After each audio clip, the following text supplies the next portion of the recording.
Hey guys, my name is Jordan and welcome back to my channel. Today we are going to be going over how I set up irrigation in my garden beds. So I am currently having to rework a little bit of the irrigation because I put in taller new planters for the cherry tomatoes, which go in the corner of my garden. So I'm going to show you how I am redoing that. It's very simple and easy. Anyone can do this. It seems very overwhelming and you're like, oh my gosh, what am I doing? I'm going to mess it up. But even if you mess up, it's super easy to fix. So I will go ahead and link down below the kit that I started out with. And then of course, as I progressed, I just was able to purchase the things that I needed instead of purchasing a whole nother kit. So I will link that down below. I believe it is Drip Irrigation, Dig Irrigation. It's one of those, and I will link it below so that way you guys can take a look at it and you can see exactly what I'm using. So we're gonna go ahead and come over to my planters real quick and I will show you what I am working on. So what I'm having to do right here is the main line that I'm coming off of to get to each of my beds. I use 1/2 inch tubing for my main line, and then it goes into 1/4 inch tubing. This right here does not have any holes in it, so that way I'm not wasting any water. But this one right here, if you can see, let me zoom in, right there has holes in it every 6 to 9 inches, I believe, and it is able to water my beds pretty easily. Where each of the lines comes off right here, I have this coupling. Let's see if I can show you. Don't look at my nails, my gardener hands. It's open on both ends, and what it does is, and it's just this right here. So the 1/4 inch barbed coupling. And this is to use with the 1/4 inch tubing. And so what I do is I poke a hole with the hole poker tool.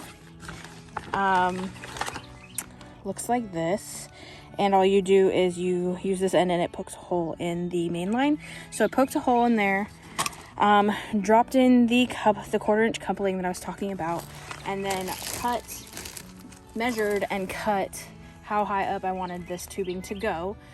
So now I have this end right here, which I'm going to connect another one of the barbed couplings here, and I'm going to connect it to the drip line that actually has holes in it.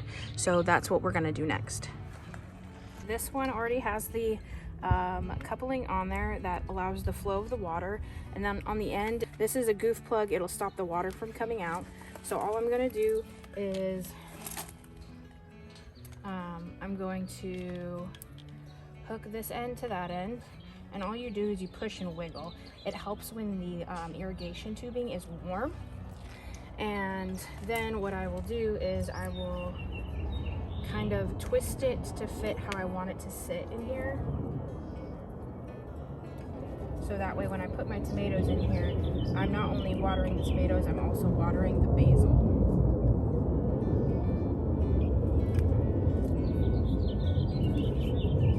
Doesn't have to be perfect. This can be moved, this can be worked to fit however you want it to, and it will fit right there. And then I'll just take my little clasps, little oh man, what are they called? Pegs. Editing Jordan here. So I thought I moved into this next piece more smoothly and it made more sense in my brain, but it didn't come out that way. So we had just installed the drip line in the bed, and we are getting ready to test that irrigation that I just put in, because every time you put in new irrigation, you want to make sure that you test it for leaks. And so now I'm going to talk about why it's important to have shutoff valves to all of your beds. So that way, when you test your irrigation, you're not testing water throughout all your beds. You're just able to test where you need it to be tested. All right, so we're going to go right back into this. So what I do is every time I start a project on the irrigation, I have shutoff valves linked to all of the beds and in random spots along the main tubing. So that way, if I need to just test a certain part of my irrigation, I can, and I'm not sending water throughout the rest of the system. So that is what I'll do next before I move on to another bed. So as I went to go look for the shutoff valve, I realized I must have removed the one on the main line in the middle of the garden right here when I had taken out the pot that was right here. So what I have right now is an elbow with a connector that's literally going nowhere, but I just take these bad guys right here, and let me see if I can show you. I'm gonna go ahead and actually just cut this section off, and I'm going to install the shutoff valve. And all I'm going to do is install a 1/2 inch inline barbed ball valve, which is a shutoff valve. So if you want it on, you turn it on in line with the flow of the water like this, and then if you want it off, you just send it perpendicular. You send it perpendicular like that. So that's what we're gonna go ahead and do. So I'm just gonna cut it right here, and then I'm gonna cut it right here. So all I did was cut that off, and now this is barbed, so I'm just gonna place this on this end and twist it in, and then same thing with this guy.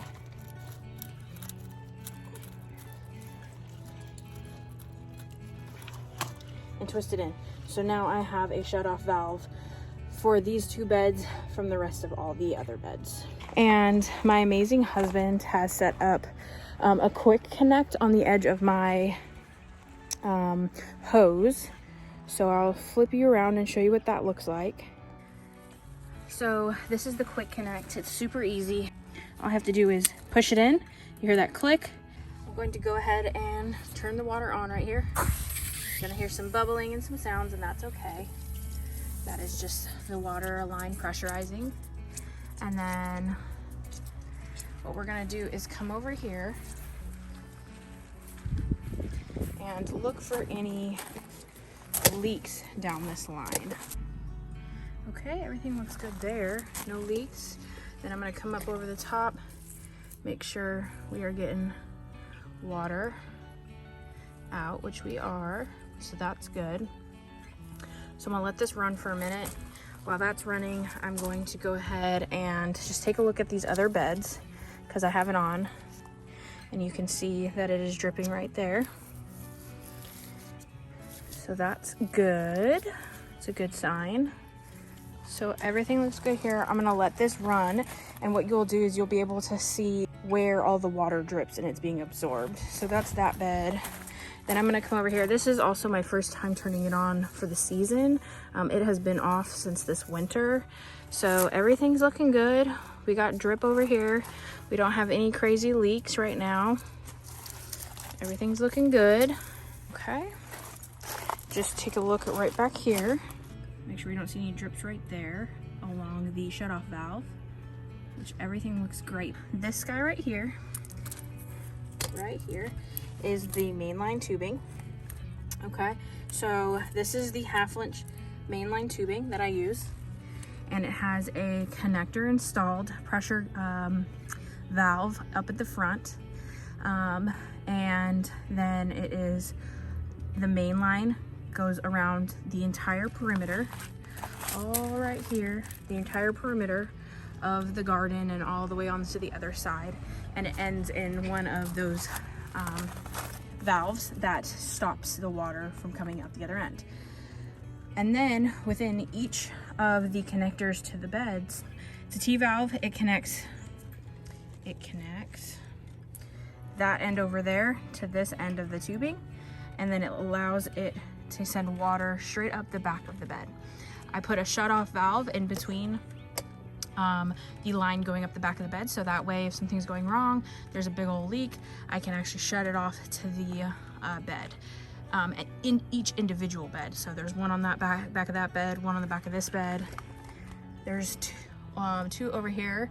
The one in the middle actually allows me, there's another one over here somewhere that lets me shut off the one to that bed, and then there's a connector on the back of that one and a connector on the back of that one with the shutoff valve as well. So every bed has a shutoff valve. And then I just put it into an elbow to come up over the side of the bed, and then a little connector of mainline tubing out, so that way I can poke holes into the mainline tubing to allow for my actual drip line to come off. So that way I'm utilizing all the water. So that is how every single one of my beds is set up. I will link everything below with the correct names for you guys. I will actually walk you through what the irrigation looks like throughout the entire garden, how it's all set up. Some music in the background so you don't have to listen to me talk. And then I have already showed you what the planters look like for the tomatoes and my blueberry planters up the front. And then as far as the bed goes in the middle, I'll show you that one too. Same concept, has a shut-off valve to going to the bed with connectors directly off of the mainline tubing. So exactly the same setup. It just requires a longer amount of mainline tubing to come directly off of the perimeter tubing. So you can see what I'm talking about. So there's the perimeter tubing, shut-off valve to this bed. Comes all the way through, an elbow at the bottom, an elbow here, the plug for the end, and then the 2 drip lines coming directly off of that. So after checking the middle bed, I went ahead and fixed the corner tomato bed. I did it exactly the same way as I showed you in the beginning of the video. And then I went ahead and turned on the shutoff valve, checked the drip, made sure that there was no leaks, and everything looked great. So we went ahead and moved on with the rest of the beds, as you'll see here. So you know how sometimes you say things and you're like, oh, I didn't actually listen to my own advice. I guess when I was setting this up last year, I was, for lack of a better term, lazy, and I didn't install shutoff valves on the back of these other two beds, which is very odd for me to not do something like that on the first try. So I just go ahead and cut the mainline tubing. I put in the shutoff valve, and I do the same thing on the other bed. And after that, we're all set, and now we have shutoff valves to all of my beds. Okay, so put those in, and now we're gonna go ahead and open the other shutoff valve that I turned off earlier. So far so good. The sky looks great. No leaks. All right, nothing over there. Good. Okay, so now we can move on to fixing these beds right here.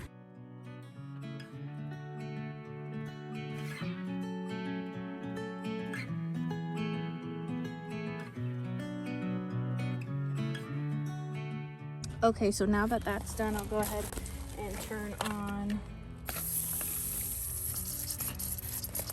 the shutoff valve. And make sure everything's dripping all right. We're getting pressure up here, and there's water dripping out of there. So overall, it's looking really, really good. Okay, so overall, that is what I did for the irrigation here in our backyard garden. It works really well. It has cut down on our water bill tremendously, and it worked. I mean, all of our plants did extremely well last year. We did get down to below freezing quite a few times here in Virginia Beach. I just didn't run the irrigation at all over the winter. If I needed to water, I hand watered, and everything still works perfectly, as you can see here. So let me know if you have any questions about the irrigation. I'll do my best to help you out. Other than that, the links will be down below for the things that I used and the things that I referenced, and I hope you guys dive into irrigating your own garden, because it saves so much time and it prevents so many different kinds of diseases with your plants. So let me know if you guys are going to be irrigating your garden this year, and I hope to see you guys in my next video. Bye.